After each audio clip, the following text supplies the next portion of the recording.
মমতা ব্যানার্জি কার্যত ভয় পাচ্ছে।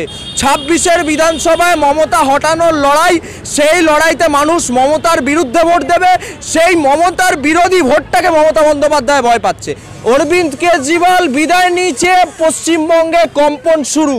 এরপর আমরা বিহার নেব, তারপর সরাসরি পশ্চিমবঙ্গ। অমিত শাহজি একেবারে বলেছেন রোহিঙ্গা মুক্ত করা হবে, সেই ইস্যু কি কাজ করেছে? একদমই তাই। আজকে দেখুন না, আজকে তুষ্টিকরণের রাজনীতি দিকে দিকে মমতার সাথে যে যে রাজনৈতিক নেতারা করতে চেয়েছিল তাদের মধ্যে প্রথম পরাজিত হলো অরবিন্দ কেজরিওয়াল।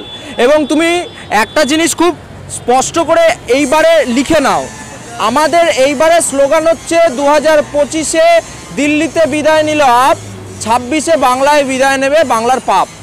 একদম পরিষ্কার। আর তুমি একটা জিনিস আজকে লিখে নাও, খবর নাও, জেনে নাও, বাংলার দিকে দিকে খবর নাও, অরবিন্দ কেজরিওয়াল বিদায় নিয়েছে, পশ্চিমবঙ্গে কম্পন শুরু।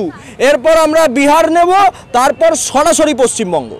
একেবারে এটাই স্পেসিফিক প্রশ্ন যে বাংলাদেশি ইস্যু বা যদি দিল্লিতে বাংলাদেশি ইস্যুতে ভোট হতে পারে পশ্চিমবঙ্গে, তাহলে সেক্ষেত্রে একদম পশ্চিমবঙ্গের হিন্দুরা মুখিয়ে রয়েছে। 26 সালের নির্বাচনের দিন, যেদিন আমরা দিকে দিকে বুথে যাব, ভোট দেব, সেই দিন একটাই স্লোগানে ভোট হবে, মমতা হটাও বাংলা বাঁচাও, তুষ্টিকরণ হটাও বাংলা বাঁচাও। ভাই, হিন্দুদের স্বার্থে লড়াই।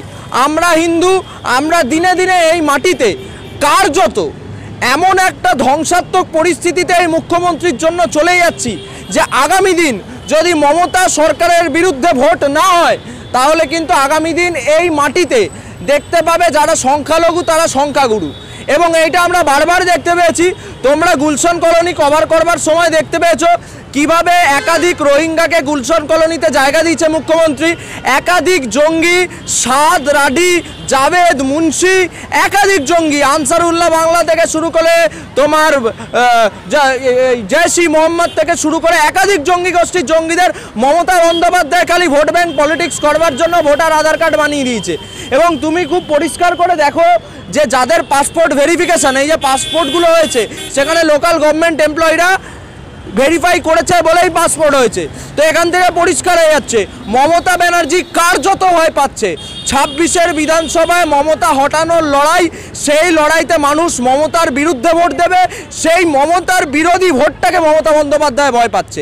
এবং তার জন্য মানুষ কিন্তু অলরেডি রেডি হয়ে রয়েছে যে কবে ভোট আসবে আর আমরা কবে মমতাকে তাড়াবো, আর একদম সেই লক্ষ্যে ভোট হবে।